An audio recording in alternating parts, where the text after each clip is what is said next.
การตกลงกันนั้นแหละ เออ บ้านนี่มันปูเป็นแอมพากระแตะ โดย บัดนี้แหละเรื่องว่ามุ้งนี่ตะกี้สังกะสีบัดนี้โลซิ่งกับบ่ปัญหาตัวน่ะ แม่นเพราะว่ามันก็เป็นส่วนเดียวกับสิมุ่งง่ายของชุบเจ้า แม่นแต่ว่า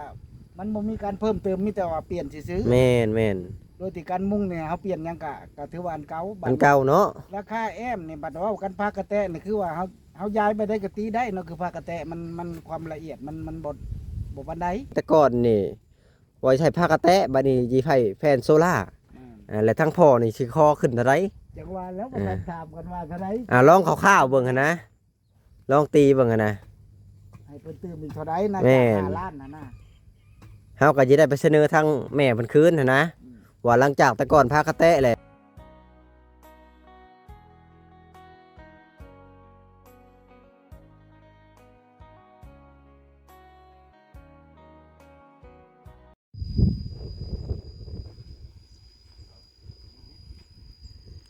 สบายดี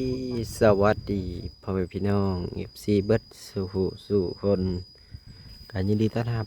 เข้าสู่ช่อง YouTube บ่าวเอ็นชาแนลอีกแล้วเนาะพี่น้อง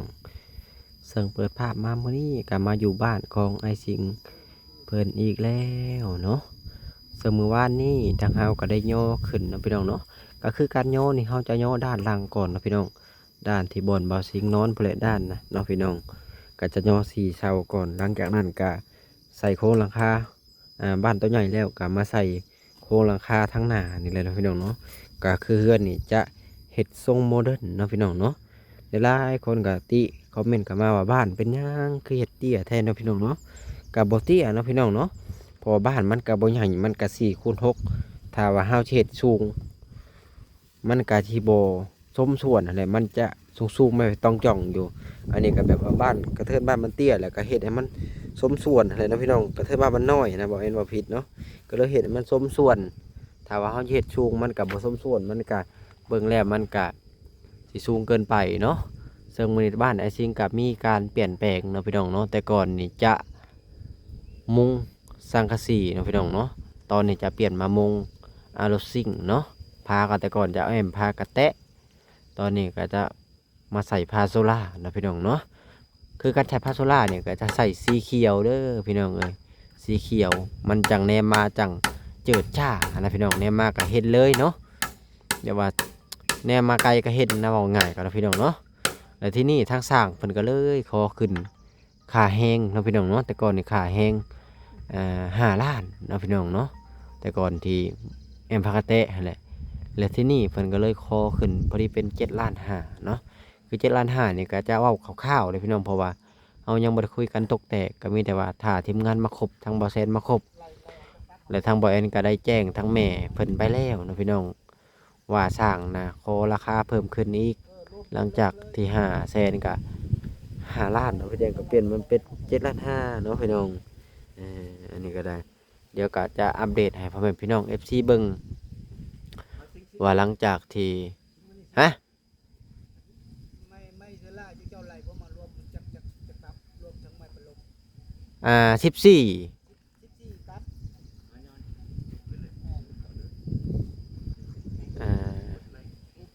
14มันรุดเข้ามากับ13ก็ได้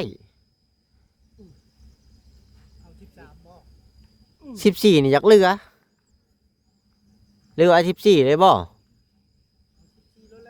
เอา14เลยเนาะมันจังบ่เสียเวลา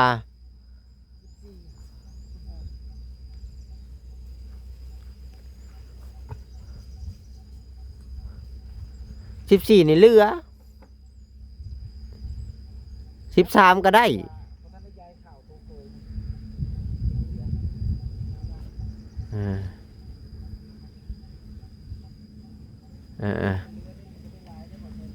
หรือว่าเอา13บ่เพราะว่าใส่ประตูมันก็จะย้อนกลับไปอีกไม่เสล่าเอา13ก่อนกันว่ามันบ่พอจังซื้อมาตื่มกันมันเหลือเพิ่นน่ะบ่บ่ได้เอา13 นั่นแหละเศษมันเฮาก็เก็บใส่อันอัดทานมันก็ได้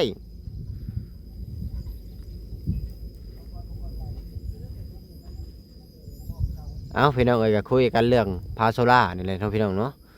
สบายดีพ่อแม่พี่น้อง FC เบิดสุขคนเด้อที่ครับมารับชมคลิปอ่าฝากกดไลค์กดแชร์ด้วยนะพี่น้องเอ้ยมื้อนี้ก็อัปเดตให้พ่อแม่พี่น้อง FC เบิ่งหลังจากที่ท่าทางบ่อแซนเพิ่นสั่งไม้อะโลซิ่งมาแล้วพี่น้องเนาะแผ่นโลซิ่งนะพี่น้องเนาะแล้วก็ไม้พาโซล่านะพี่น้องก็คือมื้อนี้เนี่ยจะให้สร้างเพิ่นนี่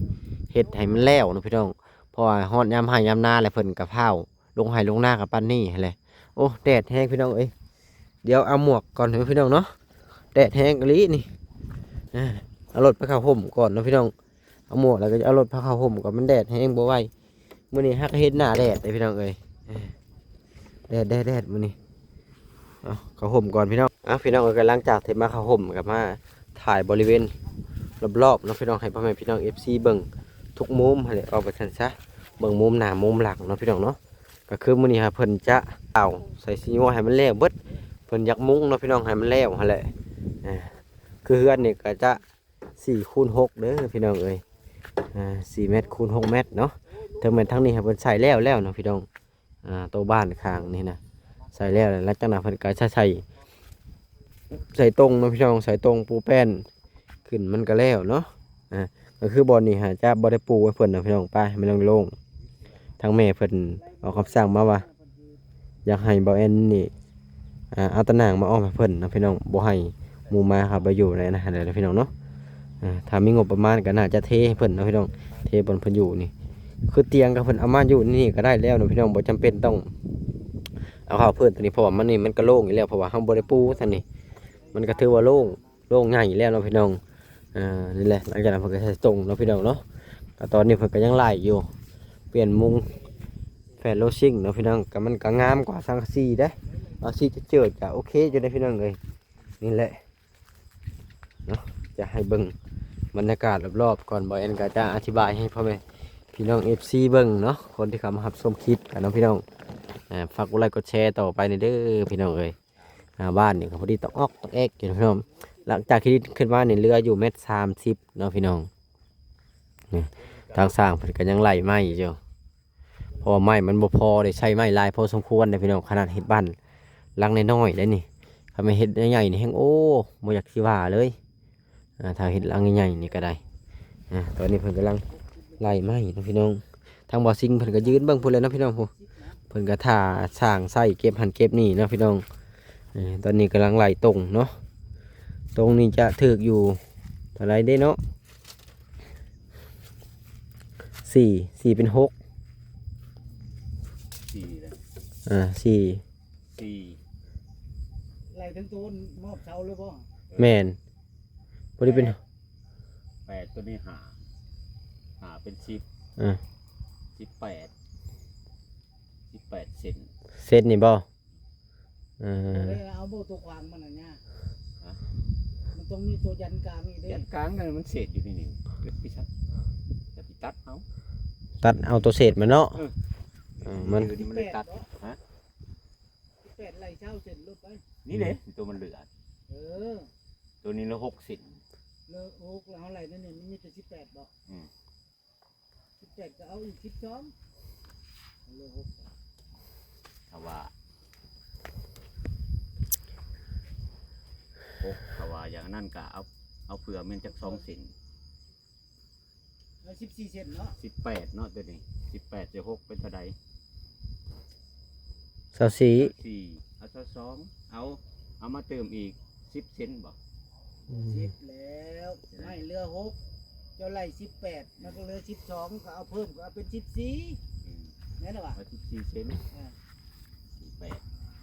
มันเหลือจาก2เซนน่ะเหลือบ่พอแล้วมันเอาพื้น บ่พอแล้วมันยาก แม่นแล้วบ่พอดับเศษ2เซนนี่ยากจะไล่พอดีแบบว่าแล้วเรือมาน้อยหนึงก็ได้มันก็หลังจากที่เรือแล้วมันก็ยังเฮ็ดหลายสิ่งหลายอย่างอยู่เด้ตัวนี้เซนน่ะ วงประตูประตี แม่นตีใส่ข้างมาให้แล้ว ประตูมันบ่มีมอบดอกเอานั่นนี่แหละ บ่มอบได้ประตูมัน ยืนประตูกันนี่แหละเอานี่มันใกล้เปิด ก็มีแต่ให้โทรบอกไปเลย ประตูมันมา เรือเท่าใดก็ได้ มันมาประตูสำเร็จแหละ แม่นและสำเร็จก็มอมพูวงกบแล้วก็ ตีแอมข้างมาให้แล้วก็มีแต่ว่าให้ใช้ต้นท่าแล้วก็ตัดทิ้งงัวแล้วแหละเพิ่นมาก็เอามาชุล่าของตีเฉลยเลยเนาะจักว่าได้มุ้งบ่จักมื้อนี้ได้มุ้งบ่เจ้า มันต้องได้เอาสังกะสีคือไปขึงผู้แผ่นหนึ่งสังกะสีมา จังสีแผ่นโลซิ่งน่ะมันบ่ได้เคิงอันนี้ได้ เออ สูตรใช้รถมันจะเข้าซาก เอาแผ่นหนึ่งขึ้นไปขึงแล้วจังได้ตัดได้ ตัดครั้งหนึงถือว่าเอามุ้งไปแล้วมันเลือใช้ตัดเอา ยันว่าไหลขาดนี่ไปแล้วถ้าตัดขนาดนั้นบ่ได้บ่ไหลไปผู้แล้ว แต่ว่าตอนที่ตัดนี่ข้าวตัวนี้นี่ได้สังกะสีแผ่นหนึ่งขึ้นไปวาง ให้มันเชิง มันเข้าหรือ ให้มันตรงกับตัวนี่เลยบ่ แนวแล้วสิกใส่ใด เออ บุสิกใส่หนึ่งไปทั้งใหม่เลยเลยแหละ อย่ามันเอียงเนาะ โอ้ยสวยพุ่นเบิด มุงไล่ไปไล่มาดึงให้ได้ก็บ่ถึกเลยเนาะ เฮือนบ่เฮือนนี่กับเฮือนปูนผมบ่ยาก มันเข้าซากอยู่เนาะ โอ้ยแน่มันแล้ว อันนี้มันได้เตะใส่ อันนี้ก็พูดเล็กๆน้อยๆแหละให้มันเข้ากันบ่แต่ก่อนกับโว้ไผจะคิดว่ามันจะเป็นเฮือนมันก็ยังงาม มันก็งามในแบบของมันได้เฮือนใหม่กันเนาะแต่ปัจจุบันนี่ในเมืองเพิ่นก็อยากใช้เฮือนใหม่ได้ประเทศร้านค้านะ มาเตะใส่กันไปเตะมามันใส่กัน แม่นและ ก็เริ่มอนุรักษ์เลย เพิ่นก็มักเฮ็ดเฮือนใหม่เดี๋ยวนี้เพิ่นเฮ็ดใหม่เด้แอมใหม่คนรวยแฮงเฮ็ดเฮือนใหม่เดี๋ยวนี้นะ อยู่ดี คนรวยกันเนาะพี่น้องเฮ็ดเฮือนใหม่นี่แหละอัปเดตให้พ่อแม่พี่น้อง FC เบิ่งเอาไปฮอดคันใดแล้วคือมื้อนี้เพิ่นก็ได้ใส่สิญัวทั้งหน้าแล้วเนาะพี่น้องหลังจากที่ใช้งูสิญัวเพิ่นก็ใส่ข้าวต่อเติมออกไปอีกเนาะให้มันสำเร็จเสร็จสิ้นหลังจากนั้นเพิ่นก็ได้ใส่นี่แหละเป็นลมเนาะพี่น้องคือมื้อนี้น่าจะได้มุงอยู่ถ้าเอาเพิ่นบ่ได้มุงเพิ่นก็อาจจะใส่เส้นตั้งเส้นเนาะพี่น้องให้อ้อมเบิดใส่ประตูน่าจะมุงก่อนนี่แหละเนาะจังใส่เส้นเนาะ ต้องปูก่อนเสร็จ ปูก่อนแล้วมันจะย่างได้เนาะ เหมือนยางมันไปเส้นมันจะตั้ง แม่นและปูก่อน เจ้าได้บาปแป้นใช่ได้บาป มีแต่มุงเนาะมีแต่มุงก่อนเนาะมุงก่อนแล้วจังมาใส่เส้น มาบ่ยากมุงสุดท้ายแอมแล้วเรียบร้อยผู้ก็จักสิมุง บ่มุงก่อนมันจะงาม มันเกะกะ มันบ่แดดได้บ่นี่ บ่แดดก็ยาตามนี้ ฝนตกก็เฮ็ดได้คันมุงก่อน เพราะว่าครับเจ้าไปมุงก่อนนี่เจ้าเฮ็ดยากโลด มันเด้อต่างๆต่างๆบ่ อ้าว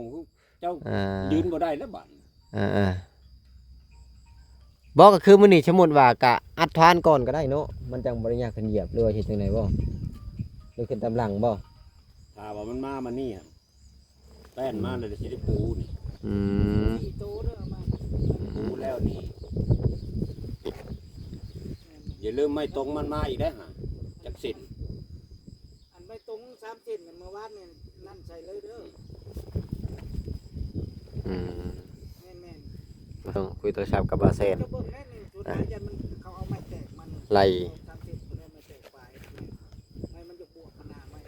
ใหญ่ ไล่ไม้มาให้มันครบมันพอเนาะพี่น้อง ไม่18 14โตแล้วก็ตัวนั้น3เส้นไม่น่าสิ นี่แหละ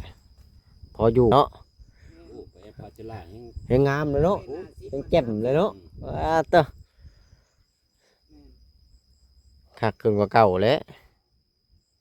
เอาพี่น้องเอ้ยกระเทือทั้งหน้าเพิ่นกะตัดเช็ดเป็นที่เรียบร้อยหรือว่าตัดหางสิญัวเนาะพี่น้องเพิ่นกะใส่ดิ่งสื่อจิตเลยเนาะพี่น้องเนาะหลังจากนั้นเพิ่นก็จะเอาข่าวขึ้นมาเนาะพี่น้องข่าวขึ้นมามื้อนี้เพิ่นอาจจะได้มุ้งเนาะพี่น้องเพราะว่าเพิ่นก็ไล่ไม้มาเป็นที่เรียบร้อยแล้วนี่แหละทางหน้าเนาะพี่น้องจะอัปเดตให้พ่อแม่พี่น้อง FC เบิ่งเบิดทุกข้างเนาะทุกขั้นตอนที่เฮ็ดเนาะพี่น้องเนาะคือบ่เอ็นจะเบิ่งตลอดเนาะพี่น้องเนาะนี่แหละเดี๋ยวถ้ามุ้งเนี่ยโอ้ยให้งามกว่านี้นะพี่น้องอันนี้ยังบ่ทันมุ้งมันจะยังบ่เฮ็ดรูปร่างปานใดเนาะถ้าว่ามุ้งเนี่ยโอ้ยมันก็เบิ่งก็แตกต่างกันหลายเพราะว่าอันนี้มันยังมีแต่โครงห่างเนาะมันยังบ่ทันมุ้งก็มีแต่ว่าอัปเดตให้พ่อแม่พี่น้อง FC เบิ่งการเฮ็ดว่าสิเป็นจังไดนะพี่น้องเนาะก็คือเพิ่นก็โอ้สร้างนี่ก็รวดเร็วแบบว่าเพิ่นเฮ็ดแบบกระทัดรัดนะพี่น้องก็ถือว่าโอเคสีมือเพิ่นเนาะพี่น้องเนาะเพิ่นเฮ็ดตรงเลยแต่สร้างบางสร้างนี่ก็บ่แน่ๆฮอดเซามีแต่ว่ามันโก่งก็ให้มันโก่งไปอันนี้เพิ่นก็ไป แบบว่าแน่ให้มันกลมกลืนกันเนาะพี่น้องแนมเสาหน้าบ่เห็นเสากลางบ่เห็นเสาหลังก็ถือว่าโอเคซึ่งเนาะพี่น้องเนาะก็คือไม้นี่ก็จะเอาส่วนที่เหลือมันก็มาต่อกันเนาะพี่น้องเนาะต่อให้มันครึ่งกลางเนาะพี่น้องมันก็ได้ตอกเบิด2ทางหั่นแหละเนาะหลายๆคนก็ว่าโอ้น้อยบ่น้อยเด้พี่น้องเอ้ยขนาดซำนี้ยังเบิดงบประมาณไปหลายเติบได้บ่แม่นเบิดได้น้อยเด้อฉันมีเนาะพี่น้อง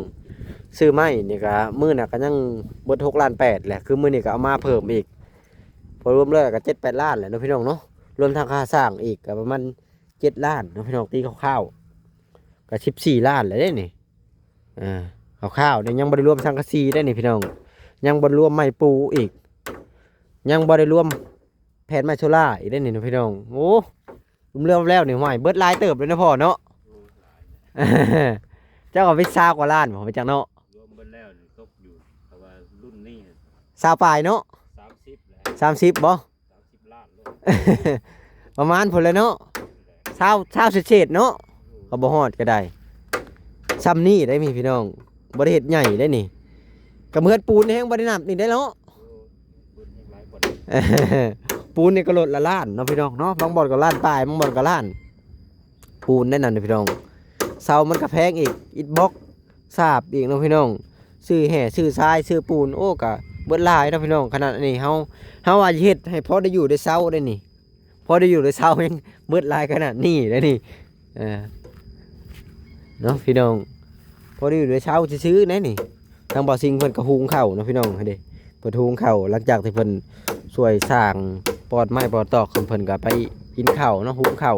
คือเพิ่นนี่จะมักข้าวเจ้าเนาะพี่น้องทางบ่อซิงนี่เพิ่นกินข้าวเหนียวเพิ่นว่ามันอืดท้องเพิ่นว่าเพิ่นเด้เพิ่นหุงข้าวสบายดีบ่อซิงหุงข้าวบ่เบิ่งเปิดให้เบิ่งดูใส่น้ำเท่าไรน่ะหลายบ่เพิ่นหุงข้าวก็เป็นได้คือบ่อซิงเพิ่นนี่จะมักกินข้าวเจ้าเพิ่นว่ากินข้าวเหนียวมันอืดท้องน้องพี่น้องเขาก็จะให้เพิ่นเฮ็ดอยู่เฮ็ดกินนี่แหละหลายๆคนก็ว่าโอ้บ่ซิงเฮ็ดค่ะเฮ็ดช่วยสร้างสร้างปันเงินเด้ออันนี้ก็แบบว่าเฮาก็บ่อยากให้เพิ่นอยู่ซื่อๆหันนะพี่น้องอยู่ซื่อๆเขาจะว่าโอ้บ่ซิงขี้ข้านบ่เฮ็ดช่วยก็เลยบ่แอนก็เลยบอกให้เพิ่นไปยืนไม้ยืนตอกเวลาที่ทางพ่อเพิ่นขึ้นไปสิแล้วนี่พี่น้องบางทีมีแนวตกมาเล็กตะปอกตะปูมันใช้หันใช้นี่ก็เลยให้เพิ่นเฮ็ดช่วยก็ให้ก็อยู่ซื่อๆเนาะต่อไปนี่แหละก็จะให้เพิ่นเก็บกวาดให้มันสะอาดเดี๋ยวพี่น้องแถวนี้ก็ให้มันเสียเป็นบ่อนเพียงเลยนะบอกง่ายๆก็ได้ก็มีแต่อัปเดตถ้าไม่มาเนาะพี่น้องเนาะมาโซล่าคือมื้อนี้ก็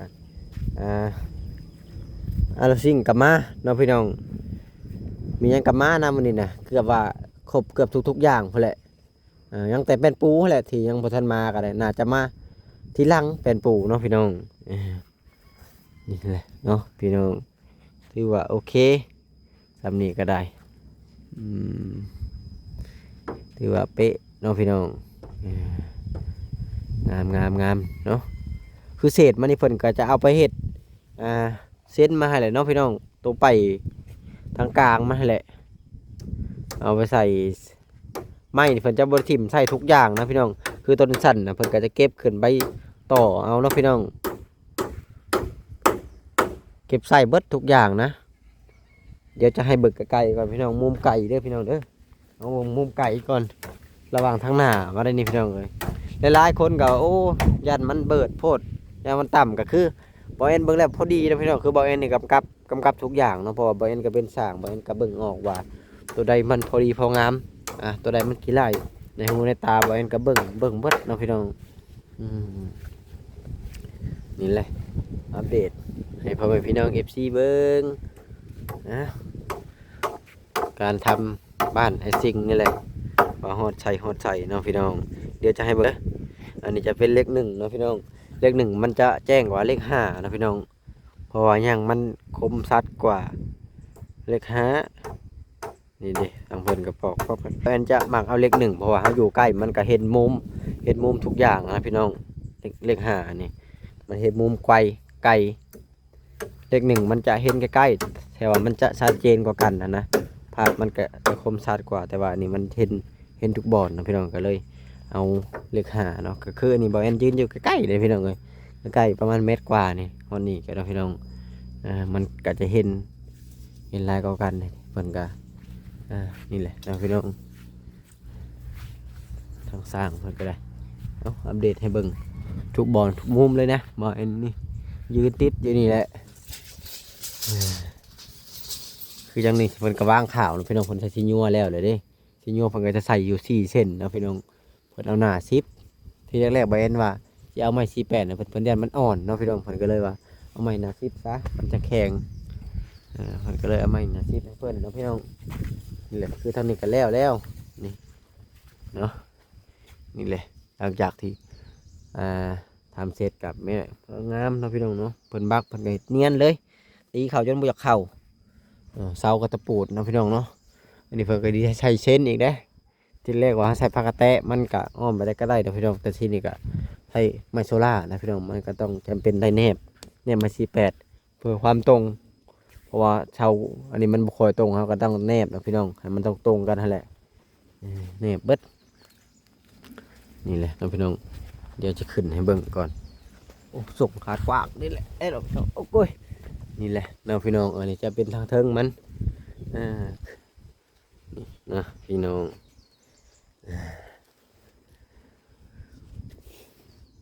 ไม่48นี่น่าสิพออยู่เนาะเผื่อเพิ่นมาเนาะเนี่ยยังบ่พอแต่เส้นมันเนาะแม่นก็เฮ็ดทางเทิงก่อนมื้อนี้เผื่อฝนตกมันก็เฮ็ดได้พอได้ชดนั่นแหละเพราะว่าฝนตกมาอะไรบ่เอ็นก็บ่มีบ่อนชนมาทำบ่อซิงก็ชนก็บ่ได้พาซ้ายพาขวาอันนี้คะแนนฝนตกพอได้ชนนี่อยู่ในพื้นมันนี่พายุมาก็พอได้ลบฝนแน่เนาะพี่น้องเนาะอันนี้พายุมาโอ้บ่มีบ่อนลบหลายๆคนก็โอ้ห่างหมู่แท้เนาะพี่น้องก็คือบ่ได้ห่างหมู่ในบ้านบ่อซิงเพราะมันจะติดเจ้าของที่แล้วเจ้าของที่มันก็อยู่ในหลุมนะพี่น้องห่างกันประมาณ50เมตรนี่แหละเนาะพี่น้องหรือว่า30นี่แหละประมาณนี้แหละเพิ่นก็มีหมู่นะพี่น้องน้องสาเพิ่นก็ใหญ่อย่างนี้พุทางพ่อเพิ่นก็โอ้น้องสาคัก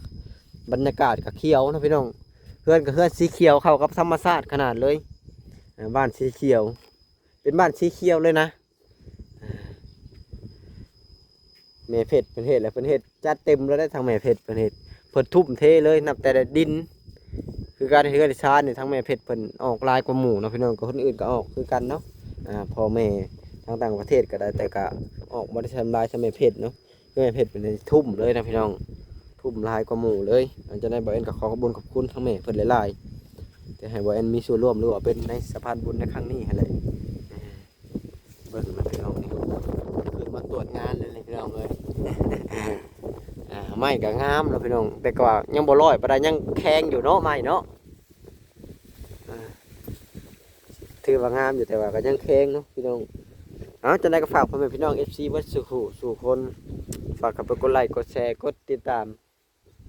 เพื่อกำลังใจให้บ่เอ็นเด้อพี่น้องเอ้ยและบ่ความโฆษณาพอบ่เอ็นเอารายได้จากโฆษณาถ้าว่าพ่อแม่พี่น้อง FC เบิ่งคลิปแล้วเป็นโฆษณาบ่เอ็นเด้งขึ้นมาปึ๊บกดความบ่เอ็นก็บ่ได้หยังพ่อแม่พี่น้อง FC ก็บ่ได้ซอยหยังบ่เอ็นถ้าว่าเบิ่งโฆษณาถ้าว่าเบิ่งโฆษณาก็ถือว่าเป็นการช่วยบ่เอ็นไปแล้วเนาะพี่น้องเนาะผู้ใดที่เข้ามารับชมคลิปก็ขอมีแต่ความสุขกายสุขใจอยู่ดีมีแห้งความเจ็บบ่ให้ความไข้บ่ให้มีปรารถนาโรคภัยไข้เจ็บทุกสิ่งทุกอย่างชีวิตการงานรุ่งเรืองเลยพี่น้องเด้อไปก่อนพี่น้องสบายดีแหละสวัสดีตะกี้เมฆมื้อนี้ข่าวขนาดเนาะ